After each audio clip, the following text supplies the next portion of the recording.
What is going on, everyone? Welcome back to the Full 90. It is finally here. The Premier League has returned and it is time for Week 31 Premier League predictions. If you want to get a shout out in the next episode of the Premier League predictions, and they will be coming thick and fast. I think the next episode will be out on Friday. The upload schedule is absolutely insane. Then drop a comment down below with your predictions for the fixtures in game week 31. That's how we're going to be doing it. Before we get into week 31, let's take a little look back at my week 30 predictions that I did back in March and see how well they aged 3 months later. So kicking it off, we had Watford versus Leicester. I predicted that it would be a 2-2 draw. Again, as I said, this was back in March. And it actually ended up in a 1-1 draw, which wasn't too bad. It does go downhill from there, though, because the next game, I predicted that Bournemouth would beat Crystal Palace. This was obviously with Bournemouth and their sort of home form back in the day, and obviously since then there's a lot of issues with Bournemouth, especially regarding Ryan Fraser, who will no longer be playing for the Cherries because he's basically shown his intentions that his future isn't at Bournemouth. So Eddie Howe's like, all right, bun that guy, let's play with other teammates and everything like that. I predicted that Bournemouth would win 2-1 and they lost 2-0, which just isn't ideal. The next game, yeah, Brighton versus Arsenal. I predicted a 1-1 draw, to be fair, and I thought it was going to end up that way. I thought, there we go, correct prediction, absolutely nailed it, and Brighton went and won 2-1. It's just classic Arsenal, it just is. Man City, Burnley, they haven't played yet, obviously, at the time of recording and uploading. I think they're playing tonight. I predicted a 3-0 win to Man City, so we'll see how that goes. Newcastle, Sheffield United, I predicted a 1-1 draw, and thanks to a red card largely, Sheffield United lost 3-0. Newcastle scoring 3 goals in the second half, which is just crazy. Norwich, Southampton, I predicted Norwich to draw 1-1 with Southampton. Southampton's away form not looking that great before the break. Southampton go and pick up a 3-0 win, which is just absolutely outrageous. Aston Villa versus Chelsea coming up. I predicted a 3-1 win to Chelsea, and it was in fact a 2-1 win to Chelsea. So close enough. I got the right idea. Similarly, West Ham Wolves, I predicted a 2-1 away win to Wolves, and it ended up being a 2-0 away win to Wolves. And the next game, Tottenham versus Manchester United, I predicted a 2-1 away win to Manchester United, and it almost was, but rightfully so, the penalty that was given to United at the end wasn't given, and the game ended 1-1. And then the Merseyside derby, I did predict a low-scoring game, but I obviously predicted it based on the informed Liverpool back of a few months ago. I predicted a 2-0 win to Liverpool. It ended in a 0-0 draw. For my postponed fixtures, I predicted Sheffield United to beat Aston Villa 2-1 away from home. It was 0-0. It should have been 1-0 to Sheffield United, but we don't need to go over that. Man City versus Arsenal, I predicted a 3-2 win to Man City, and it was a 3-1 win. No, it was a 3-0 win. So, classic Arsenal. We've only been back in the Premier League for a week, and we've already lost 2 games. So, absolutely outrageous. But anyway, kicking it off with week 31, we have Leicester up against Brighton. Now, as I said, if you want to, be featured in the next episode of the Premier League predictions, leave your comment with your predictions for these 10 fixtures down in the comments below.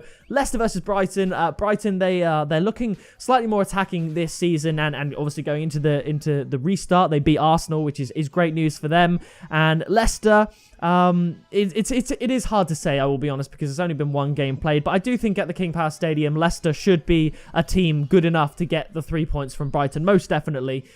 Fans or no fans, I'm going to go for a close 2-1 home win to Leicester. The next game is Tottenham up against West Ham. Now, Tottenham, they parked the bus against Manchester United very much so. Certainly in the first half, at least, it was a bit of a smash and grab. And then after the goal they scored, they looked like a much better team, and they really looked like they were playing better.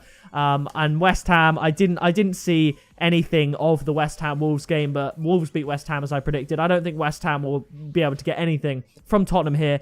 Maybe I'm flattering Tottenham a little bit here, but I'm going to go for a 3-0 home win to Spurs, sadly. But the next game is Manchester United up against Sheffield United. This is a very, very big game for the top 4. Obviously, had Sheffield United been awarded the win versus Aston Villa, as they should have done, they would have been tied on points with Manchester United, I believe, both on 46. So this game is very, very important. But I think at Old Trafford, Man United were in really good form, and they looked okay against Tottenham. And I think at Old Trafford, they should be able to just get a win. Sheffield United will feel hurt from that 3-0 loss against Newcastle. So I'm going to go for a 2-1 home win to Manchester United. Now, the next game, given the results of the previous game week, I have no idea what to predict. Newcastle versus Aston Villa. Now, it does obviously have to be said that Newcastle made their moves against Sheffield United against 10 men.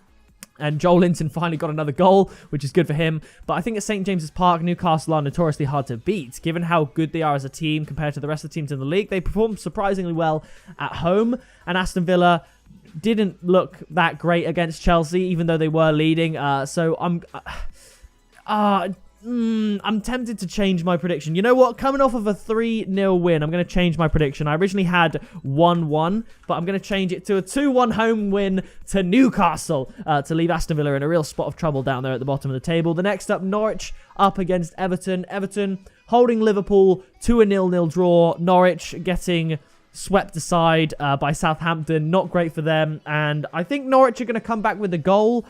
Because I think Everton will treat Norwich as obviously like a team that's bottom of the league, so they'll be more open and more susceptible to a counter-attack. So I think Norwich are going to score, but I think Everton ultimately are going to do enough to get the win. I'm going to go for another 2-1 result, 2-1 to Everton. Now, the next game, it should be one of the easier games to predict, in my opinion. Wolves at home to struggling Bournemouth, and I'm going to go for a straightforward 2-0 win here to Wolves, because I don't see Bournemouth really getting anything out of this game, and it looks like they might be getting relegated. It's very tough to see. Norwich, they're gone. The rest is all up in the air. Now, coming up, we have Liverpool up against Crystal Palace. Crystal Palace with an excellent result against Bournemouth. A very, very hard place to go. But Crystal Palace, we all know their away form is weirdly better than their home form. And Liverpool, 0-0 with Everton. It's tough. They did look a little bit rusty. But eventually, I think, they will get back to the strength that they were at. And this is at Anfield. Fans or no fans, again, this is where they do love to play. So I'm going to go for a high-scoring game just because I feel like Crystal Palace will be able to grab something. And I think, given that I think Palace will score, Liverpool will have to score a few more.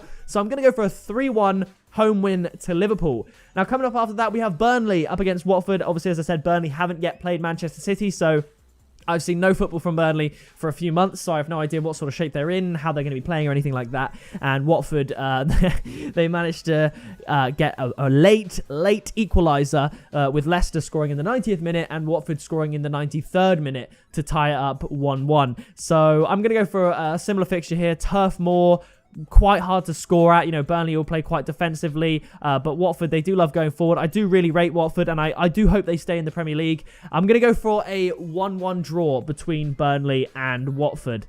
I think that's going to be a very close game. Watford might be able to get something, that's the kind of game where I could see it going either way. If Burnley won 1-0 in a classic Burnley fashion, it wouldn't surprise me. And if Watford won 2-1, that also wouldn't surprise me. I'm going to go in the middle and go with the 1-1 draw. Now, the next game, Southampton up against Arsenal. Now, Southampton, particularly away for Arsenal, is somewhat of a bogey team, and the mentality at Arsenal right now is just not right. I feel like a lot of Arsenal players are entitled. I think they do think they're above other teams, but as of right now and as of this season, we are playing like a mid-table to low top-table team. We're not.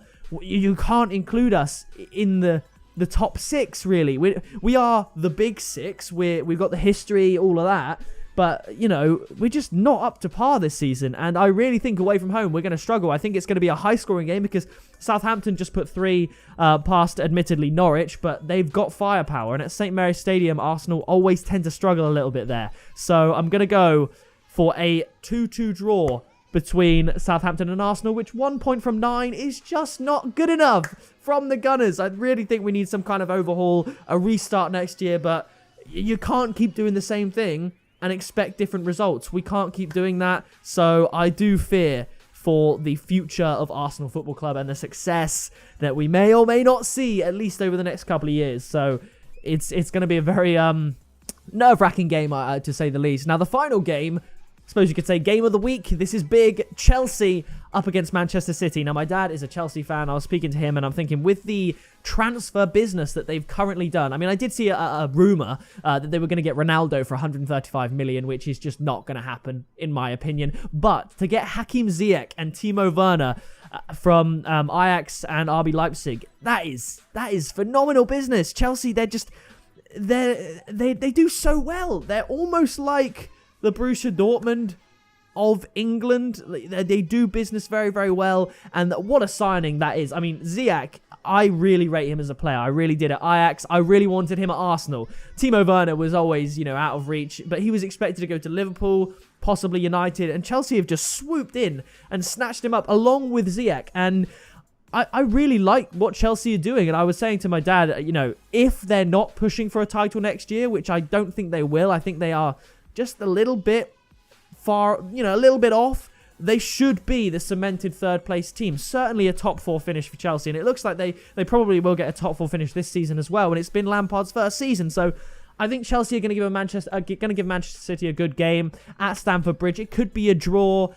Chelsea could win, but it is very, very hard for me to sort of bet against Manchester City. And given that it was their first game back, they swept aside Arsenal with relative ease. And I think Jurgen Klopp even said after seeing Man City's performance against Arsenal, he can't believe the gap between Liverpool and Man City. And it is just true. Man City are a fantastic team. De Bruyne, outstanding as always.